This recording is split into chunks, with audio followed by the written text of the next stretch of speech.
My husband married his first love on our 50th anniversary. My son celebrated with them. I walked away, but I knew their secret. I never imagined I'd be standing here at 70 years old, hidden in the shadows behind St. Mary's, the largest church in Riverdale, watching my husband of 50 years marry another woman. The late afternoon sun streams through the stained glass, casting colorful patterns across Edward's silver hair as he stands at the altar, beaming like a man half his age. The entire town seems to be packed into those wooden pews. People I've cooked for, cleaned for, smiled at during community events for decades, all dressed in their Sunday best, celebrating this beautiful union. Not one of them thought to tell me. Edward Mitchell, the man I've called my husband for 50 years, the father of my only child, looks dashing in his tailored suit. He's gazing adoringly at Diana Brooks, whose name I've only heard in passing when Edward would occasionally reminisce about his college days.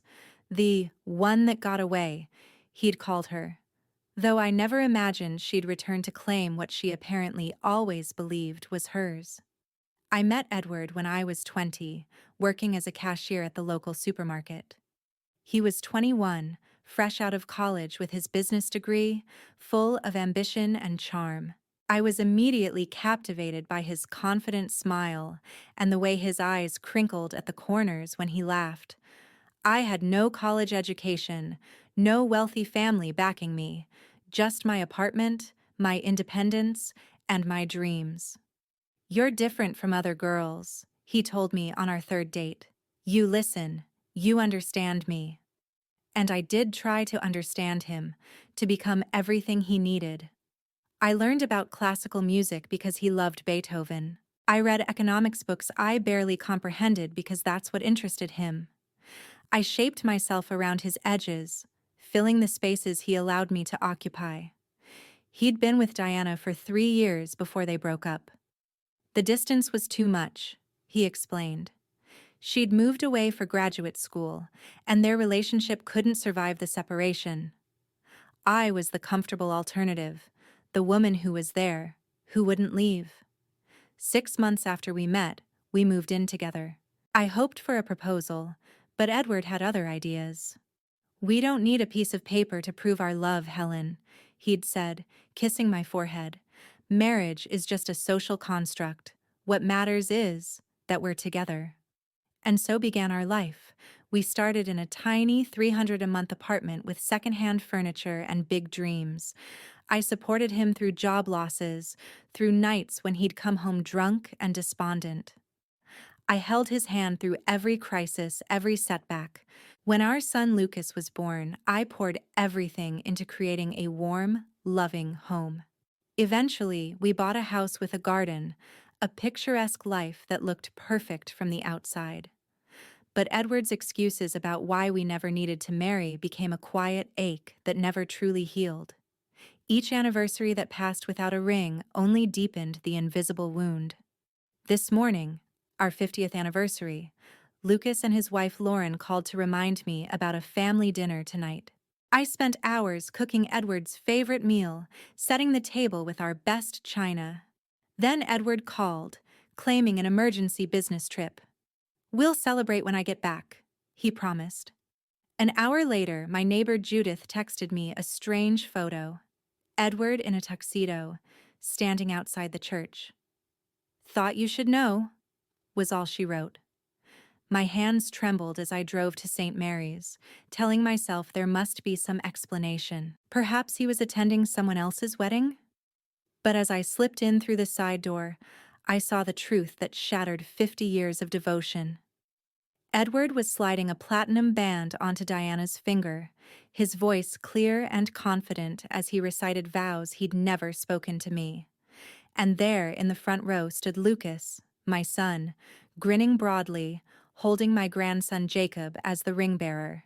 Above the church entrance hung a banner that twisted the knife deeper. A 50-year love story, the perfect ending. My friends, my neighbors, even members of my book club sat in those pews, dabbing at tears of joy. None looked surprised, None seemed troubled by my absence. I was the only one who hadn't known the truth. As I backed away, preparing to disappear as quietly as I'd arrived, a young waitress from the catering staff approached. Her eyes were kind, but her expression was troubled. "Mrs. Porter," she whispered, glancing around nervously. "I think you should see this." She pressed a wedding invitation into my trembling hands. The elaborate card, printed 3 months ago, bore their names in elegant script. But what froze my blood was the handwritten note on the back. "Everything is just beginning." I drove home in a daze, my vision blurred by tears I refused to let fall. The house, our house for over 40 years, loomed before me like a stranger's property. Every window, every brick suddenly felt foreign, as though I'd never truly belonged here. I didn't turn on the lights when I entered. Instead, I sank into Edward's favorite armchair in the darkness, the wedding invitation clutched in my trembling hands. As my eyes adjusted to the gloom, I noticed something I'd missed before. A small line of text printed at the bottom corner. Witness, Lucas Mitchell. My own son. Not just a guest, but an active participant in this betrayal. I sat motionless as the minutes ticked by on the grandfather clock Edward had insisted we splurge on for our 30th anniversary. The clock that had never seen a wedding anniversary celebrated with rings or vows. Just after midnight, headlights swept across the living room wall as a car pulled into our driveway. Laughter drifted through the closed windows. Edward's deep chuckle, Lucas's familiar voice, even Lauren's polite titter. I remained still, a statue in the darkness. The front door swung open. Lucas entered first, flipping on the lights. He froze mid-step when he saw me. "Mom, you're still up? Why are you sitting in the dark?" His voice wavered between concern and guilt. Edward appeared behind him, still in his wedding tuxedo. Even from across the room, I could see the faint smudge of lipstick on his collar.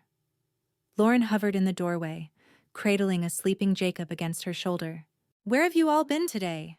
I asked, my voice steadier than I expected. Edward stepped forward, his expression instantly arranged into one of innocence. "Just a business meeting, dear. Nothing important." "And we were helping with a charity event at the church," Lucas added quickly, not meeting my eyes. I nodded slowly, then reached for my phone. A business meeting and charity event that looked exactly like this? I turned the screen toward them, playing the video I'd recorded of Edward kissing Diana at the altar, promising to love her, till death do us part. The color drained from Edward's face. He lunged forward with surprising speed for a man his age, snatching my phone and frantically tapping at the screen. "Helen, have you been spying on me?" he snarled, his mask of civility completely gone. "I didn't need to spy," I replied. "The whole town was there." Edward's shoulders slumped slightly before he squared them again. "You don't understand. Diana has cancer. Terminal. This was her dying wish. To experience the wedding she never had with her first love. It was an act of compassion. Nothing more." Before I could respond, Lucas stepped between us. "Mom, how could you be so selfish? This was a beautiful gesture for a dying woman. Are you really jealous of someone who only has months to live? That's shameful." I saw Lauren flinch at his words. She opened her mouth as if to speak, but Lucas shot her a warning glance, and she pressed her lips together, looking away. "If this was truly about a dying wish," I said slowly, holding up the invitation, "why does this say wedding ceremony and not celebration of life, or something similar? And why was my son signing as a legal witness 3 months ago?" Lucas faltered for a moment. Then his expression hardened. "Because you're impossible to talk to, Mom. You've always been controlling and judgmental. We knew you wouldn't understand something so selfless." I stood up then, walked to the desk in the corner and returned with a folder I'd prepared years ago, never thinking I'd actually use it. "I want a divorce," I said, placing the papers on the coffee table. I've had these drawn up for quite some time, just in case. Edward laughed, a harsh, dismissive sound. At our age? Who do you think would want you now? It's precisely because I'm old that I don't want to die living a lie, I replied, my voice cold but calm. I've wasted 50 years.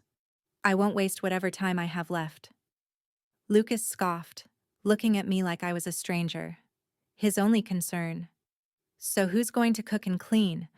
Who's going to watch Jacob when Lauren's at work? I turned away, too disgusted to answer, and headed upstairs to pack. Behind me, I heard Lauren whisper something to Lucas, followed by his angry shushing. In our bedroom, no, Edward's bedroom now, I pulled out my old suitcase from the back of the closet. As I began folding the few clothes I considered truly mine, my phone rang from where Edward had tossed it onto the bed. An unknown number. I answered hesitantly. Mrs. Porter, a woman's voice said, low and urgent.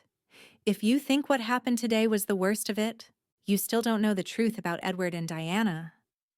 I didn't sleep that night. How could I? My entire world had shattered in the space of a few hours. Instead, I wandered through the house like a ghost, touching objects that had surrounded me for decades, but suddenly seemed to belong to someone else entirely. The porcelain tea set I'd purchased with my first Christmas bonus after Lucas was born. I'd never used it for myself, only when Edward's colleagues came over. The heavy wool throw blanket I'd knitted during the winter Edward lost his job at the bank. Countless nights spent comforting him while my own fears went unspoken. The family photos where I was conspicuously absent because I was always the one behind the camera, capturing moments for everyone else. Nothing in this house was truly mine. Each item, each memory, was tainted by the years I'd spent molding myself into whatever Edward and Lucas needed me to be. By dawn, I'd packed a single suitcase, clothes, a few books, my mother's locket, and the small jewelry box containing the earrings I'd bought myself on my 60th birthday. Everything else I left behind. There was something liberating about walking away from a lifetime of accumulated possessions, like shedding a skin that had grown too tight. When I came downstairs, Edward was already at the kitchen table, reading the newspaper and sipping coffee as if yesterday had never happened. He didn't look up when I set my suitcase by the door. So, you're really going through with this ridiculous tantrum? He said finally, turning a page with deliberate slowness. I'm leaving. Yes. Edward folded his newspaper and looked at me with the condescending smile he'd perfected over 5 decades. Playing at independence at your age? Who do you think you are, Helen? Some college girl with her whole life ahead of her? You're 70. This is pathetic. Freedom is never too late, Edward, I replied, surprised by the steadiness in my voice. Not at 20, not at 70. His expression hardened. What about Jacob? Your own grandson? Who's going to look after him when Lauren's working and Lucas needs help? I didn't answer. His attempt to weaponize my love for Jacob felt like the final betrayal. As I reached for my suitcase, Lucas appeared at the bottom of the stairs, still in his pajamas, hair rumpled from sleep. Mom? What's this? He gestured at my luggage. You can't be serious. I've never been more serious about anything in my life. Lucas ran his hand through his hair, a gesture so like his father it made my heart ache despite everything. This is just selfish, Mom. Who's going to take care of everything? The house? Dad cooking? You know I need your help with Jacob when Lauren's at the hospital. I stared at my son, truly seeing him for perhaps the first time. Is that all I am to you? A convenience? A free nanny and housekeeper? He had the decency to look embarrassed for a moment before recovering. That's not what I meant. But if you're worried about feeling unappreciated, we could work something out. I could pay you. Pay me, I repeated, incredulous. For what? Being your mother? Being your father's wife? Lucas, I didn't give birth to you so I could become your servant. I wanted you to grow into a man who respected women, starting with your mother. I've clearly failed at that. Lauren appeared on the landing, watching our exchange with worried eyes. She started to say something, but Lucas cut her off with a sharp, "Not now," that made her flinch. That's when I knew I'd made the right decision. The way he spoke to his wife. Was that how Edward had spoken to me when we were younger? Was that what I'd taught my son was acceptable? I picked up my suitcase and walked to the door without another word. Neither Edward nor Lucas moved to stop me. Stepping outside felt like emerging from a dark cave into blinding sunlight. The neighborhood I'd lived in for 4 decades suddenly looked different, brighter perhaps, but also unfamiliar.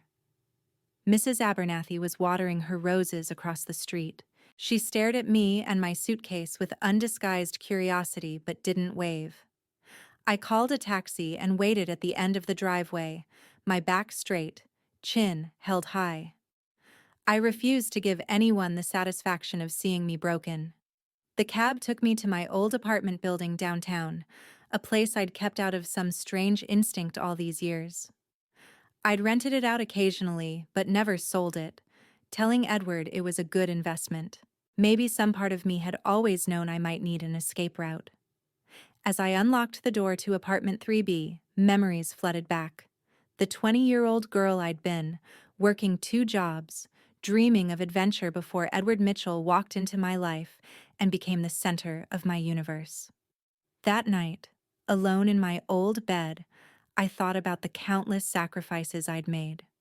The nights I'd stayed up mending Edward's shirts while he slept soundly. The meals I'd skipped so Lucas could have new soccer cleats.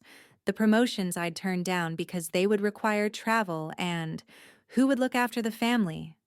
The art classes I'd abandoned when Edward complained about the expense. For 50 years, I'd never truly lived for myself. The next morning, I found an old journal wedged behind the bedroom closet. Opening it revealed page after page of dreams I'd once held. Learning to dance, traveling to Paris, taking painting classes, starting a small catering business. Dreams I'd buried so deeply I'd forgotten they existed. I was still processing this rediscovery when my phone chimed with a text message from the unknown number that had called me the night before. If you want to know who Diana Brooks really is, meet me tomorrow at 2 p.m. at Rivertown Cafe. I stared at the screen, my mind racing. Part of me wanted to delete the message and move forward, to focus on rebuilding my life without looking back. What good would it do to uncover more lies? Wasn't the betrayal I'd already experienced enough? But another part of me, perhaps the strongest part, needed to know the full truth. What else had Edward hidden from me? What other secrets had shaped the false life I'd been living? I set the phone down and walked to the window, watching the city bustle below, people hurrying to jobs and appointments, living lives I knew nothing about.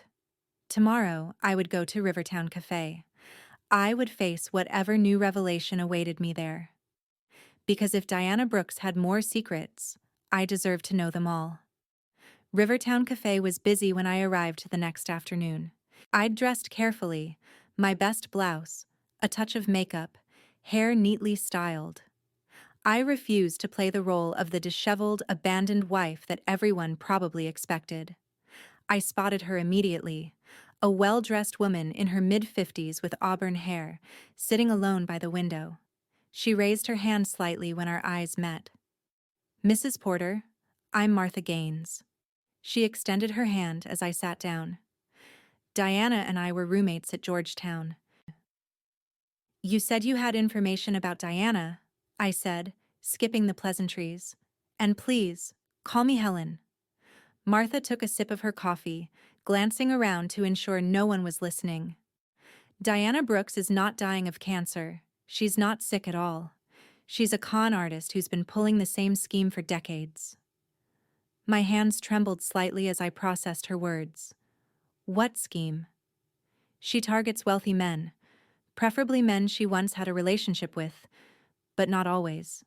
She fabricates a terminal illness, plays on their sympathy, and before long, she's wormed her way into their bank accounts and properties." Martha pulled a manila folder from her handbag and slid it across the table. She's done it at least 4 times that I know of. Inside the folder were copies of fake medical records with Diana's name, newspaper clippings about fraud accusations that had been mysteriously dropped, and photographs of Diana with different men, all older, all affluent-looking. She was nearly convicted in Florida 5 years ago, but the charges disappeared overnight. She has connections. People who help her stay one step ahead of the law. Why are you telling me this? Why now? I asked. Martha's expression hardened. Because she ruined my brother's life with the same trick 10 years ago. By the time we uncovered the truth, she'd already drained his accounts and vanished. He never recovered, financially or emotionally. As I walked home, my mind raced with possibilities. My first impulse was to expose Diana immediately, call Edward, contact Lucas, maybe even go to the police. But then reality set in. Who would believe me? Edward and Lucas had already chosen Diana's version of reality over mine. I had evidence now, but would it matter to men who had so willingly participated in their own deception? I needed time to think, to plan. And more than that, I needed to start living for myself. The next morning, I did something I'd never have imagined just days ago. I signed up for a 2-week guided tour of the American West. It was an impulse decision, using money from my personal savings. The tour departed in 3 days. Just enough time to prepare, not enough time to second-guess myself. The tour group consisted mostly of women around my age, many of them also rebuilding their lives after divorce or widowhood. By the second day, I'd bonded with several of them. Sarah from Oregon, divorced after 30 years. Maggie from Minnesota, widowed twice. And Teresa from California, who'd left her husband after discovering his 20-year affair. We call ourselves the Phoenix Club, Teresa told me over dinner at a rustic lodge in Arizona, rising from the ashes and all that. For the first time in decades, I felt understood. These women didn't judge me for leaving my family. They celebrated my courage. One night, around a campfire in the Utah desert, I shared my full story. The wedding I'd witnessed, Edward's betrayal, Lucas's coldness, and the truth about Diana. As I spoke, something shifted inside me. The pain was still there, but it no longer defined me. To Helen 2-0, Sarah toasted, raising her paper cup of wine. The woman who refused to die in the shadow of a lie. Helen 2-0, the others echoed, and I felt myself smiling, truly smiling, for the first time in weeks. I returned to my apartment feeling transformed. The trip had awakened something in me, a desire to reclaim all the dreams I'd abandoned. I enrolled in a weekly painting class and joined a senior dance group that met every Thursday. Then came the day I'd been dreading and anticipating in equal measure. I was at my neighborhood cafe, reviewing brochures for a cooking course, when a familiar perfume wafted over me. Looking up, I found myself staring into Diana Brooks's perfectly made-up face. She looked radiant, healthy. Not a trace of the terminal illness Edward had described. Helen, she said, as if we were old friends. Mind if I join you? Before I could refuse, she'd slid into the seat across from me, setting down her designer handbag. I thought we should talk. Woman to woman. Her smile never reached her eyes. Edward is worried about you, living alone like this. I said nothing, but discreetly pressed the record button on my phone beneath the table.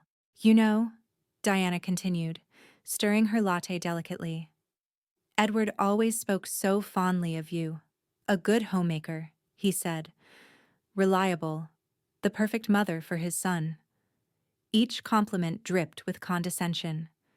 But the passion, well, that was always reserved for me, I'm afraid.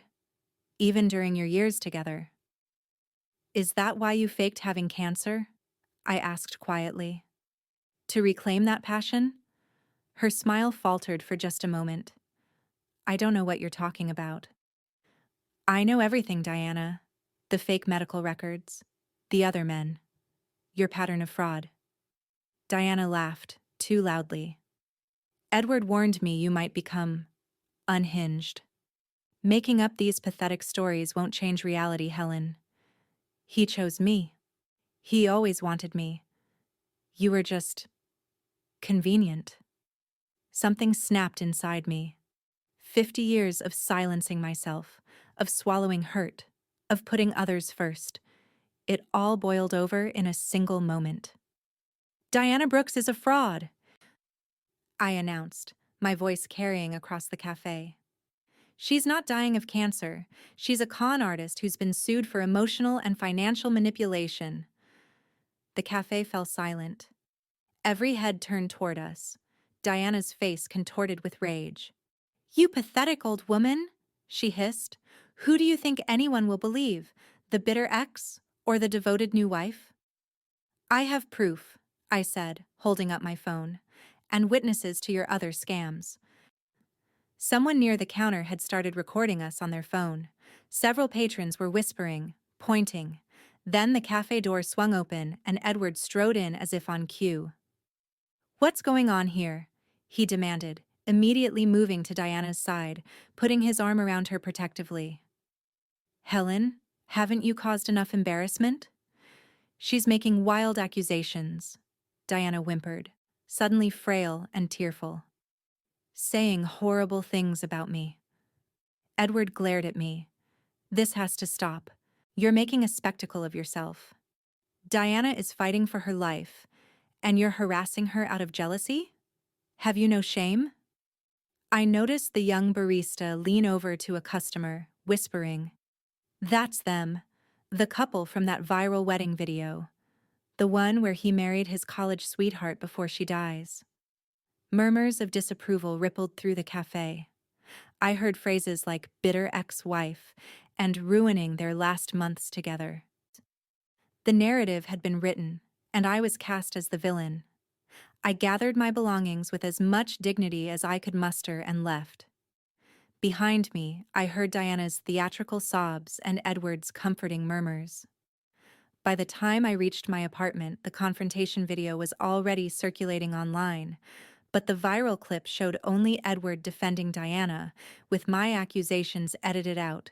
The comments were brutal. Jealous old hag can't let go, and some women can't stand seeing their ex happy. I sank onto my couch, overwhelmed by the speed with which the world had turned against me. How could I fight this? Diana clearly had experience manipulating public perception, and Edward had spent 50 years perfecting the art of making me appear unreasonable. As I sat there, my phone chimed with a new message from Martha. Helen, don't worry. I just found something that could change everything, but you need to be ready for a long battle. The day after the cafe confrontation, I woke to my phone buzzing incessantly. Notifications flooded my screen, dozens of messages from unknown numbers, alerts from social media platforms I barely used, and several missed calls from Martha. The video had gone viral overnight. Local news sites had picked up the story with sensationalized headlines. Jealous ex-wife disrupts fairy tale romance of dying woman, and bitter woman unable to let go of ex-husband even as new wife battles terminal illness. One particularly vicious article called me a cautionary tale of aging without grace. My hands shook as I scrolled through the comments. People who had never met me, who knew nothing about my 50 years of devotion, were calling me toxic, pathetic, and the villain in this love story. Someone had even created a meme using my shocked face from the video, with the caption, "When you realize no one wants your expired goods." I closed my laptop and turned off my phone, trying to stem the tide of vitriol, but the damage was already done. My name, Helen Porter, had become synonymous with bitterness and jealousy in our community and beyond. Then came Lucas's final betrayal. He posted a professionally photographed family portrait on his social media accounts. In it, Edward stood proudly at the center with Diana tucked under his arm, her face arranged in an expression of serene bravery. Lucas stood beside them, grinning widely, while a clearly uncomfortable Lauren hovered at the edge of the frame. Most painful of all, my grandson Jacob sat on Diana's lap, his little hand placed on her cheek in a pose that had clearly been arranged for maximum emotional impact. The caption read, "Family is where love lives, not where hatred dwells." Standing with Diana, Ksha family first. The post garnered thousands of sympathetic responses.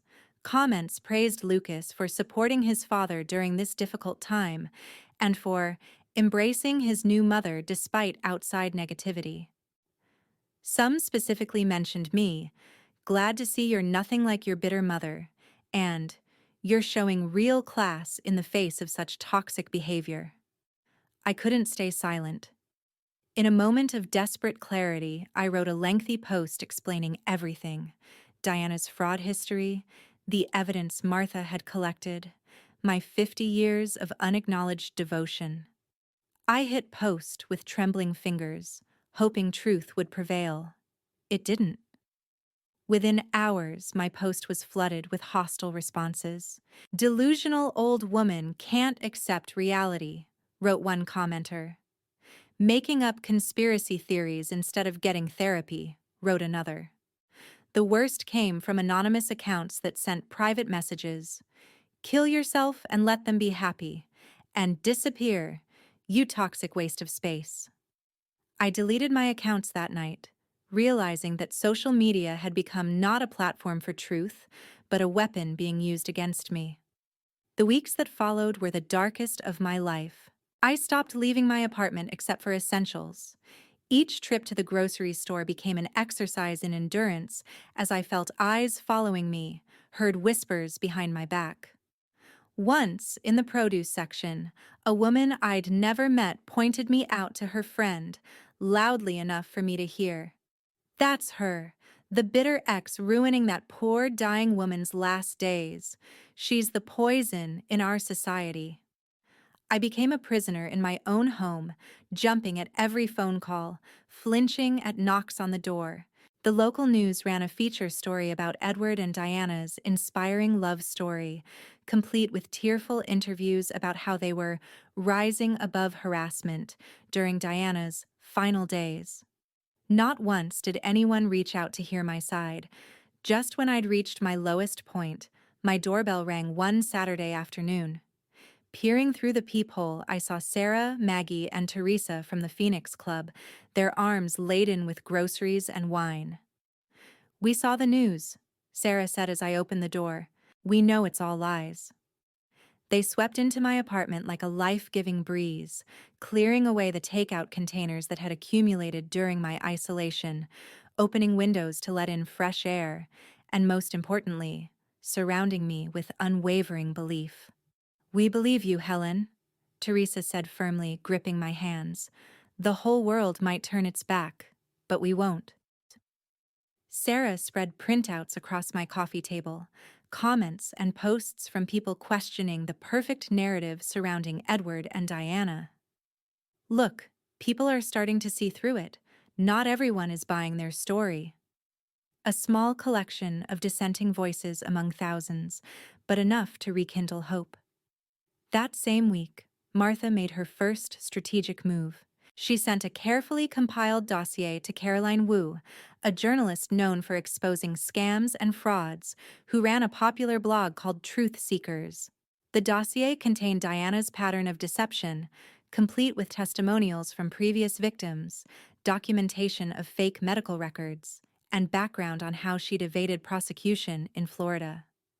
Caroline began publishing a series of articles questioning the terminal illness narrative and pointing out inconsistencies in Diana's stories. She never mentioned me directly, focusing instead on Diana's suspicious past. "Two types of people believe this fairy tale romance," Caroline wrote in her most shared article. "Those who don't know Diana Brooks's history, and those who choose to ignore it." Slowly, public opinion began to fracture. While many still supported Edward and Diana, A growing number of people were asking questions. The hashtag #CharDiana, the scammer, started appearing alongside the previously dominant Chas standing with Diana. I was starting to feel a glimmer of vindication when my phone rang on a quiet Tuesday evening. The caller ID showed Lauren's number. We hadn't spoken since I'd left the house. "Mom?" Her voice was barely above a whisper, and I could tell she'd been crying. "I think I've made a terrible mistake. Diana isn't who everyone thinks she is. And I have proof." Lauren suggested we meet at Rosie's Diner on the edge of town, a small, unremarkable place where neither Lucas nor Edward would think to look for her. When I arrived, Lauren was already there, hunched in a corner booth, nervously glancing at the door each time it opened. She looked exhausted, with dark circles under her eyes and her usually neat hair pulled back in a hasty ponytail. "Thank you for coming," she said, her voice barely audible over the clatter of dishes. "I wasn't sure you would." "Of course I would," I replied, sliding into the booth across from her. "You're still family to me." Lauren's eyes welled with tears. She reached into her purse and extracted a small USB drive, sliding it across the table with trembling fingers. "I recorded her," she whispered. "Diana, when no one else was around, or at least when she thought no one was. You need to hear who she really is." That night, alone in my apartment, I plugged the USB into my laptop and was immediately assaulted by Diana's voice, not the soft, brave tones she used in public, but sharp and cutting. "You're such a disappointment, Lucas," she sneered in one recording. "Your father had actual ambition. What do you have? A mediocre job and a wife who doesn't know her place."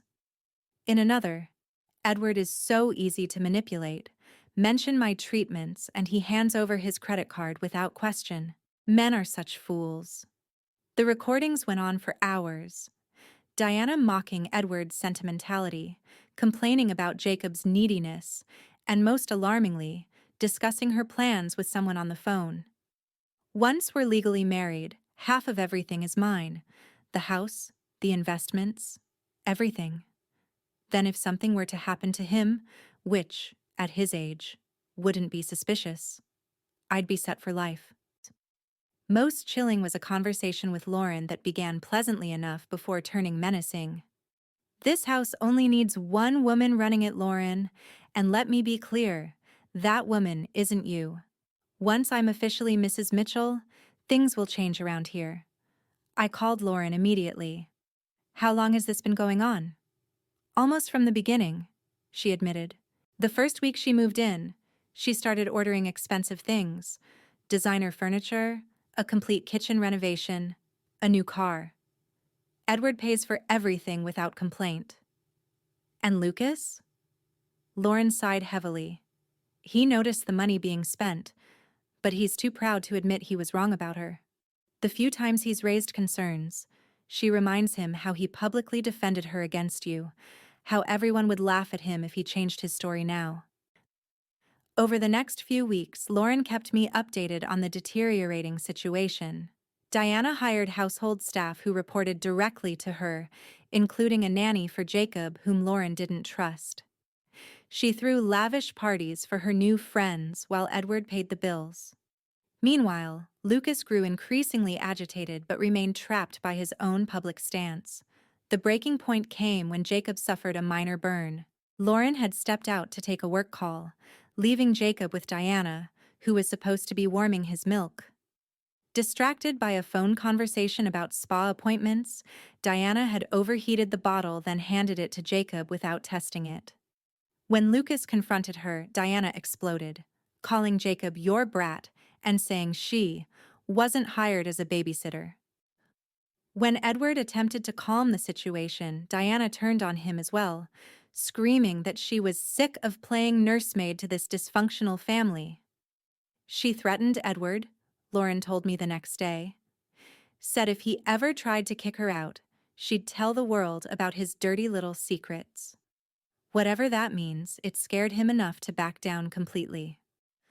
What neither Diana nor my family realized was that Lauren had installed small security cameras throughout the house after she began to fear for Jacob's safety.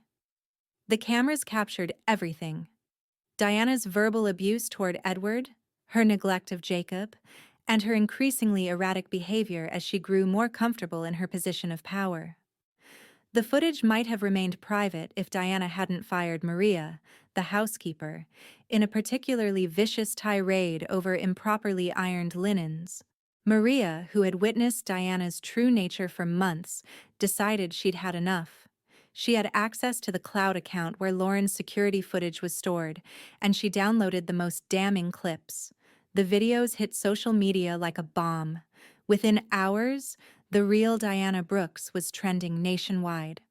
The most viewed clip showed Diana mocking Edward's pathetic performance in bed while on the phone with someone she called Babe, clearly not Edward. Another showed her roughly pushing Jacob away when he asked for help with a toy, then putting on a saccharine voice the moment Lucas entered the room. The public reaction was swift and merciless.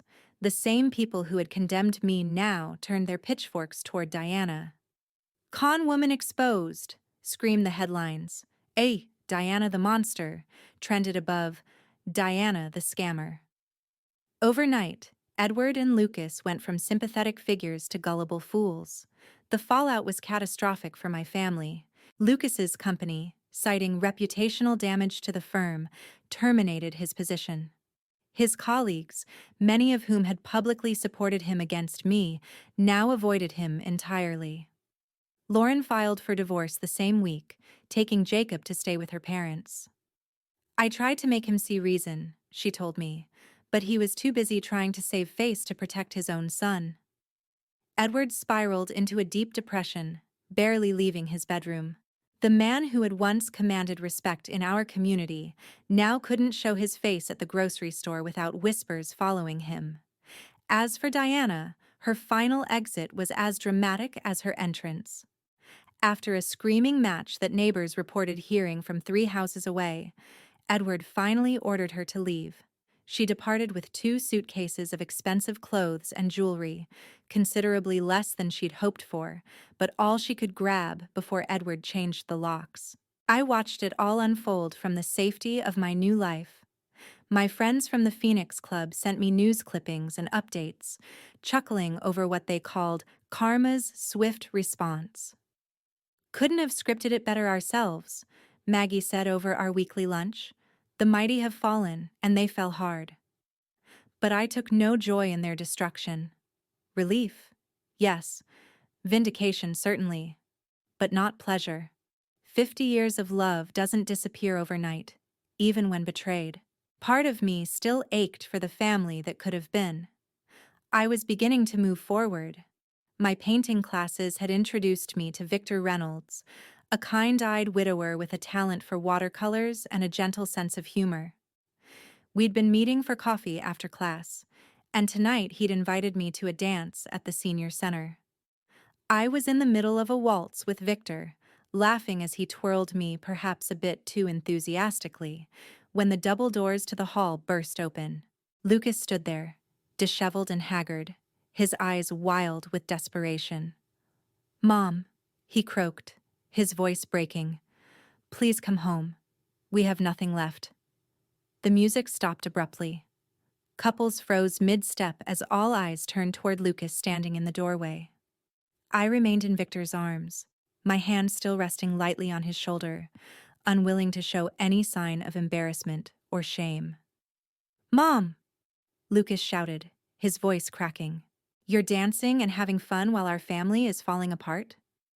His clothes were wrinkled as if he'd been wearing them for days. His eyes were bloodshot, his hair unwashed. The successful, polished son I'd raised was nowhere to be seen in this desperate man. "Lucas," I said calmly, stepping away from Victor but holding my ground. "This isn't the place." "Then where is the place, Mom?" he demanded, his voice echoing through the silent hall. "You won't answer my calls. You won't respond to my messages." I felt the weight of every stare in the room, but unlike the cafe incident, I wasn't ashamed. This time, everyone knew the truth. "We can talk outside," I said, nodding toward the exit. Once in the hallway, Lucas began his litany of woes, pacing back and forth like a caged animal. "Everything's gone to hell. Diana cleaned out Dad's accounts before she disappeared. Lauren's lawyers won't even let me see Jacob without supervision. The bank is threatening foreclosure on the house.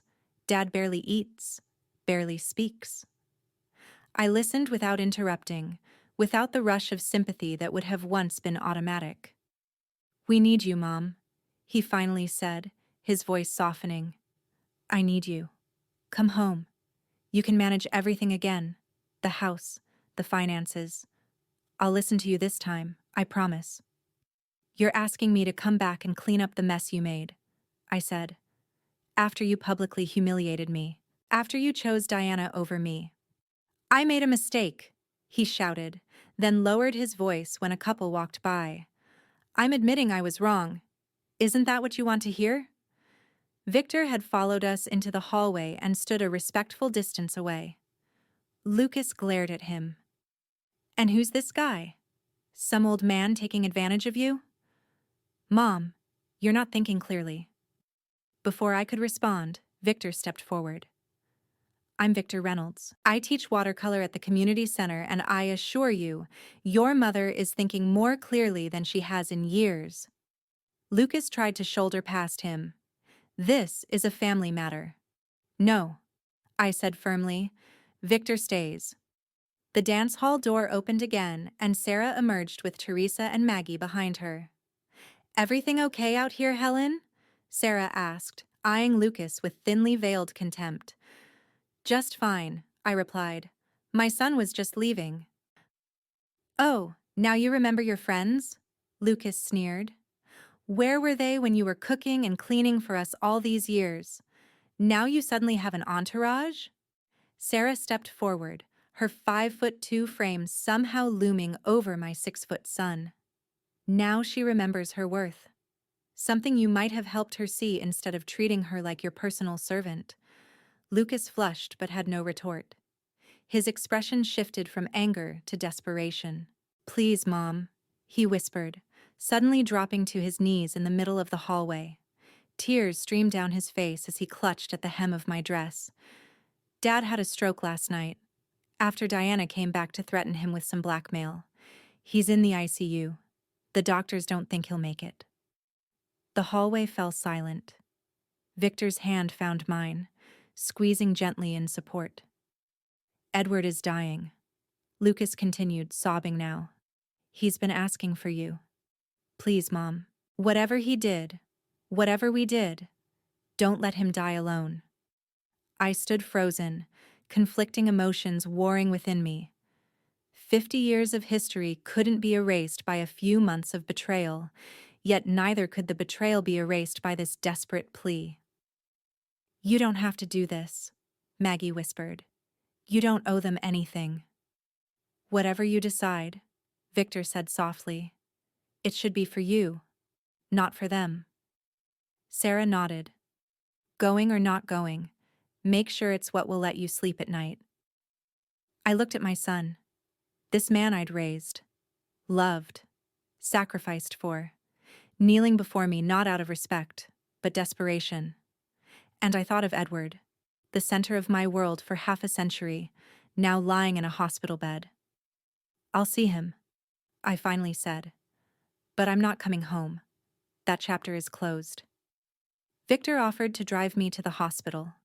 The ride was silent, his presence beside me more comforting than any words could have been. At Memorial Hospital, Lucas led us through sterile corridors to the ICU. Through the glass window, I saw Edward for the first time since that night in our kitchen. The imposing figure who had dominated my life was now shrunken, pale, attached to machines that beeped and hummed, keeping him tethered to life. Lucas slumped into a chair outside the room, his head in his hands.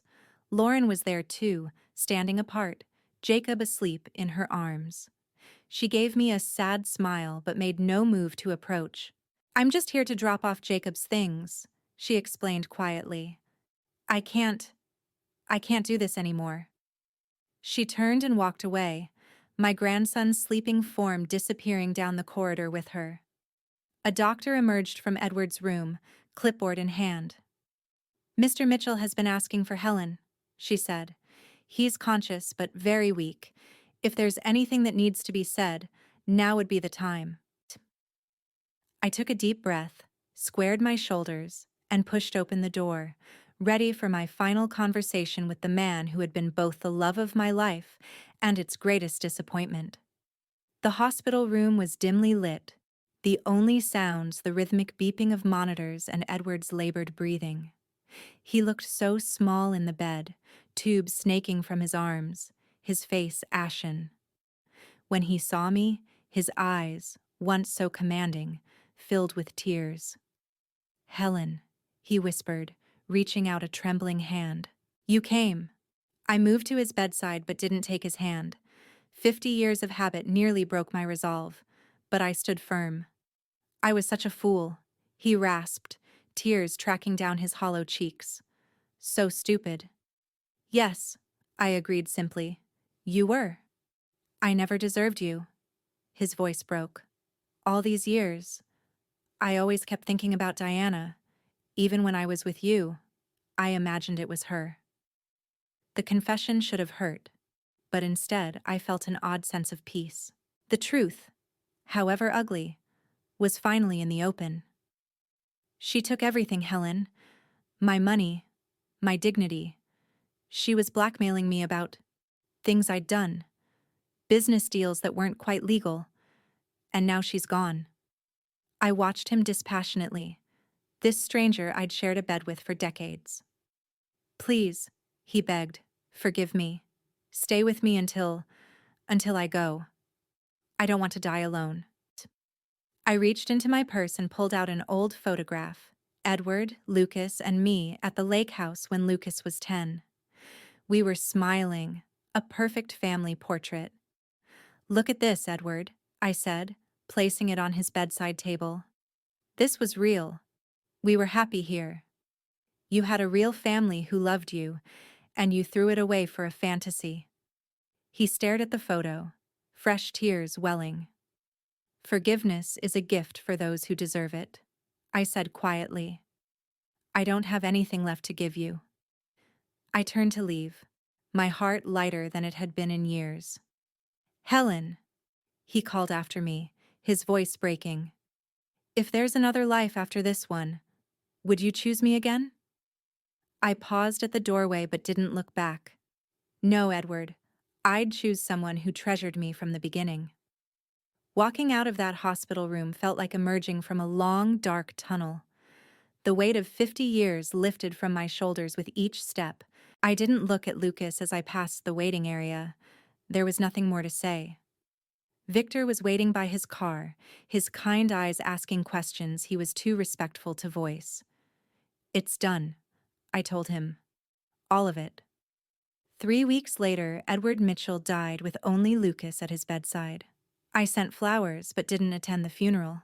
Instead, that day, I signed the papers selling my old apartment and put a deposit on a unit in Lakeside Gardens, an active senior community where I could take dance classes, join painting workshops, and finally live on my own terms. 1 month after Edward's funeral, I boarded a plane to Europe with Victor and my Phoenix Club friends. We'd planned a 30-day journey through Italy, Greece, and France.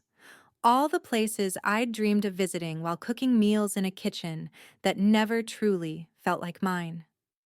In Rome, I stood in the center of the Colosseum, gazing up at the ancient stones that had witnessed centuries of human drama. How small my personal tragedy seemed in the grand sweep of history. My pain was just a blink, a momentary ripple in time's endless flow. On the cliffs of Santorini, Victor and I watched the sunset paint the white buildings gold.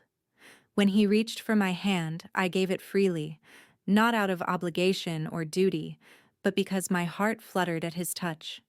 At 70, I was experiencing butterflies like a schoolgirl. In Paris, beneath the glittering lights of the Eiffel Tower, I posed for a photograph, my smile genuine, uninhibited. I posted it online with the caption, "Finally living for myself." The comments were filled with supportive messages from strangers who had followed my story, celebrating this new chapter. News of my former family reached me in fragments. Lucas had lost custody of Jacob after Lauren provided evidence of his emotional instability and financial irresponsibility. He was living in a small apartment, working at a call center after no company in his field would hire him. Diana Brooks was finally caught in Arizona, attempting the same scheme with another wealthy widower. Her arrest made national news, her mugshot a stark contrast to the elegant woman who had so easily convinced everyone of her righteousness. When our European adventure ended, Victor and I returned to neighboring apartments at Lakeside Gardens.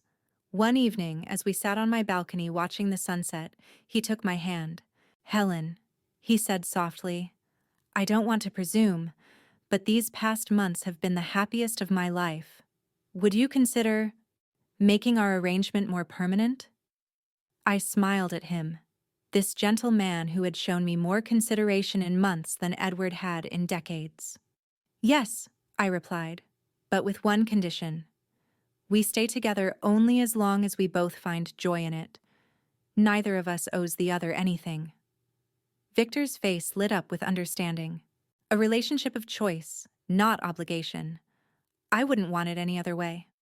6 months later, on the deck of a Mediterranean cruise ship, I stood with Victor, Sarah, Teresa, Maggie, and a dozen new friends from our community.